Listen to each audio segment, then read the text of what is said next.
இன்னைக்கு நம்ம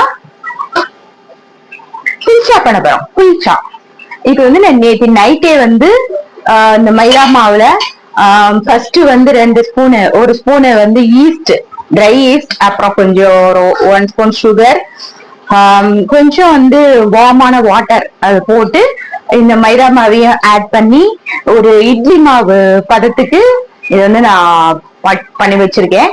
இது கூட நான் வந்து ஒரு கடலை போட்டு ஒரு தால், சின்ன தால் அப்படி பண்ணலாம்னு இருக்கேன். சோ அதுக்கு ஃபர்ஸ்ட் முதல்ல நம்ம தால்க்கு வந்து உள்ள வேலையை பண்ணிடலாம். நேத்து நைட்டு இந்த மாவை வந்து நான் ப்ரிப்பேர் பண்ணினேன். சோ அந்த வீடியோ வந்து நீங்க பாத்துக்கோங்க. இப்ப நான் வந்து இதுல கொஞ்சம் வார்ம் வாட்டர் ஊற்றிருக்கேன்.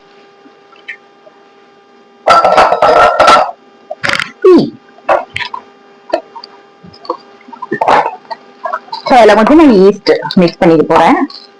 Try east.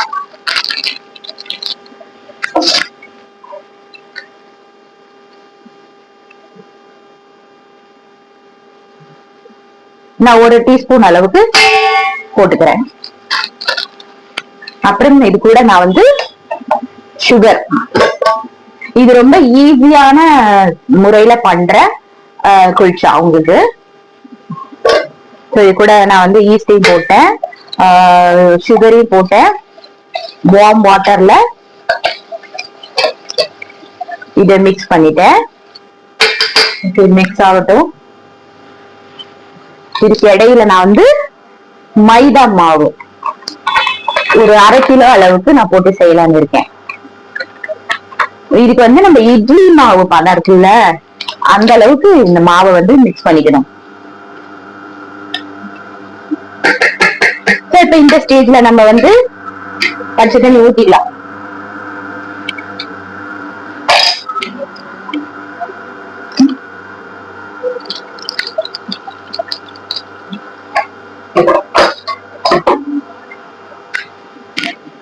இப்ப நம்ம இத கையால கரைக்க போறோம்.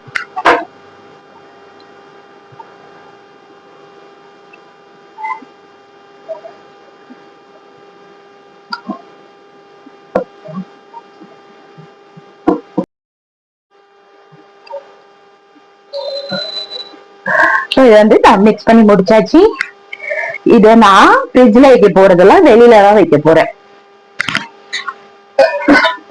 ஹோல் நைட், அப்புறம் நாளைக்கு நைட்டு தான் நான் செய்ய போறேன். இப்ப நைட்டு பண்ணதை நாளைக்கு நைட்டு தான் பண்ண போறேன். சோ இப்ப நான் இதை வந்து மூடி வச்சிட போறேன். சரி, ஓகே. இப்ப அந்த மாவு வந்து இப்படி வந்திருக்கு. இப்ப ஒரு கடாய் வச்சிருக்கேன். அதுல வந்து 2 பட்டை, 2 லவங்கம், 2 ஏலக்காய், 2 ஸ்பூன் வரமல்லி, 1 ஸ்பூன் அளவுக்கு ஜீரா, ஒரு 1/2 ஸ்பூன் அளவுக்கு சோம்பு, ஒரு 2 பிஞ்ச் அளவுக்கு வெந்தயம். இது எல்லாத்தையுமே நம்ம இதுல போட்டு ட்ரை ரோஸ்ட் பண்ண போறோம்.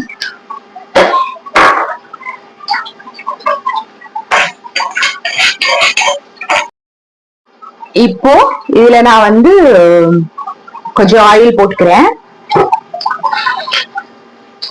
போட்டு ஃபர்ஸ்ட் வந்து ஒரு பிடி அளவுக்கு வேர்க்கடலை,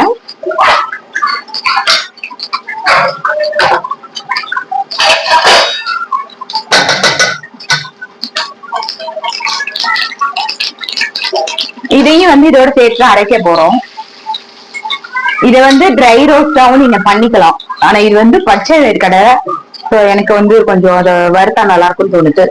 அது கூட கொஞ்சம் ஆனியன், தக்காளி,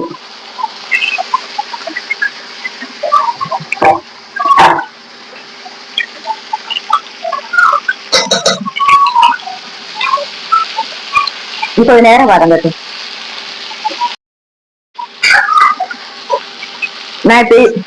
இது கூட வந்து நான் சென்னா வந்து வேக வச்சு வச்சிருக்கேன், பிளாக் சென்னா.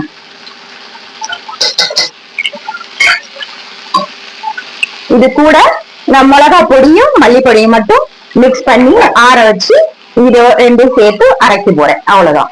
நான் அதுக்கப்புறமா எல்லாத்தையும் மிக்ஸ் பண்ணும் போது உங்களுக்கு காமிக்கிறேன். பண்ண ஆரம்பிச்சிடலாம். இப்போ இந்த பேன்ல கார்னரா கொஞ்சம் மாவு போட்டுக்குவோம். போட்டுட்டு கொஞ்சமா இந்த கார்னர்ல தண்ணி ஊற்றிக்கணும். இது வந்து ரெண்டு டைப்பா பண்ணலாம். உங்களுக்கு ரெண்டு டைப்பா பண்ணலாம். எப்படின்னா இந்த மாதிரி லிக்விடா, இன்னொன்னு வந்து திரட்டி போடுறது. இது ரொம்ப ஈஸி, யார் வேணாலும் பண்ணிடலாம். சரி, ஓகே. நான் போய் இதை அரைச்சு எடுத்துட்டு வந்துட்டேன்.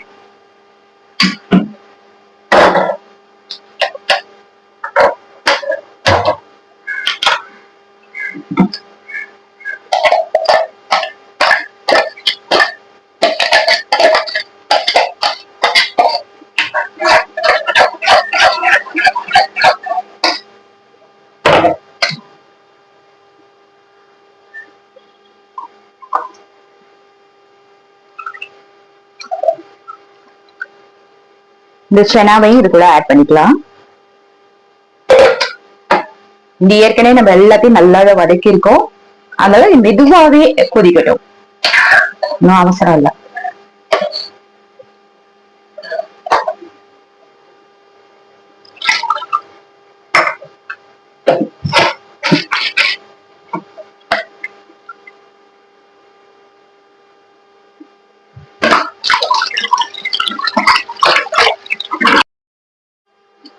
இப்போ திறக்கும் போதே இந்த புளிச்ச வடை நல்லா வருது இதுல இருந்து. இப்ப திருப்பி போட்டிருக்கோம்.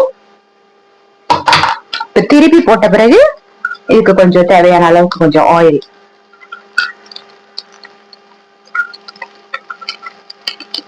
இந்த பக்கமும் இந்த பக்கமும் நல்லா இந்த பரோட்டா மாதிரி நல்லா அங்கங்க செவந்து வரும் பாருங்க, அந்த மாதிரி எடுக்கணும். Like this.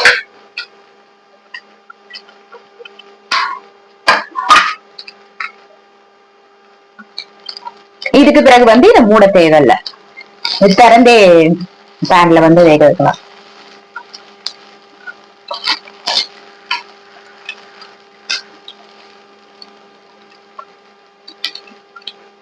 இப்படி ஒயிட்டா இருக்கும் ஃப்ரண்ட் சைடு. இந்த தொலை தொலைந்து இருக்குல்ல மாவு, மேல கொஞ்சம் ரஃபாவும் உள்ள வந்து சாஃப்டாவும் ஆயிடும். கொஞ்சம் வேகட்டும்.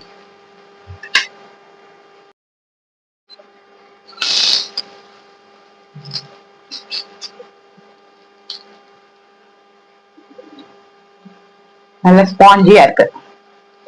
இந்த பக்கமும் பாருங்க, கலர் நல்லா சேஞ்ச் ஆகி சும்மா சூப்பரா வருது.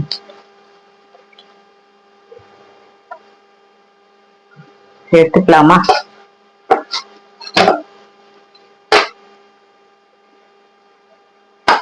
இன்னொரு ஊத்திக்கலாம்.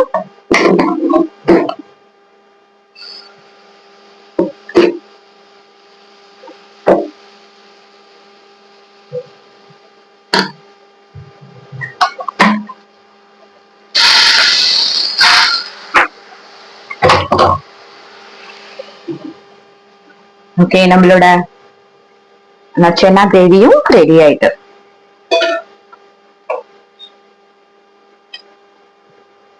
இந்த வித்தியாசமா வேர்க்கடலை அதெல்லாம் போட்டுக்கிறது இது ரொம்ப டேஸ்ட் அதிகமா கொடுக்கறதுக்கு. ரொம்ப சுடுது, நல்லா சாஃப்டா இருக்கு, மேல நல்ல கிறிஸ்பா இருக்கு. இது வந்து நீங்க இது லஞ்ச் பாக்ஸ் கூட வைக்கலாம் நினைக்கிறேன். ஏன்னா நான் வந்து ஒண்ணு வச்சிருந்தேன்ல, அத வந்து பிச்சு பார்த்தேன், சாஃப்டாவே இருக்கு. நம்ம வந்து தப்பா போறதுக்கு வழி இல்லை. என்ன ஒரு விஷயம்னாக்கா, நீங்க மாவு பண்றீங்கல்ல, நைட்டு மாவு பண்ணும் போது இல்ல உப்பு போடக்கூடாது. உப்பு போட்டீங்கன்னா நீர் திடும். நீங்க அதோட அந்த அந்த உப்புறத்துக்கு ஈஸ்ட் வந்து உப்புறத்துக்கும் கொஞ்சம் அதுக்கு கஷ்டமா இருக்கும். அப்போ நீங்க எப்ப செய்யறீங்களோ அப்ப வந்து உப்பு போட்டுக்கோங்க. நான் வந்து இப்ப உப்பு போட்டு கொஞ்சம் மாவு, உப்பு இல்லாம கொஞ்சம் மாவு எடுத்து வச்சேன். ஏன்னா நான் எவ்வளவுத்தையும் செய்ய போறேன்னா அதனால.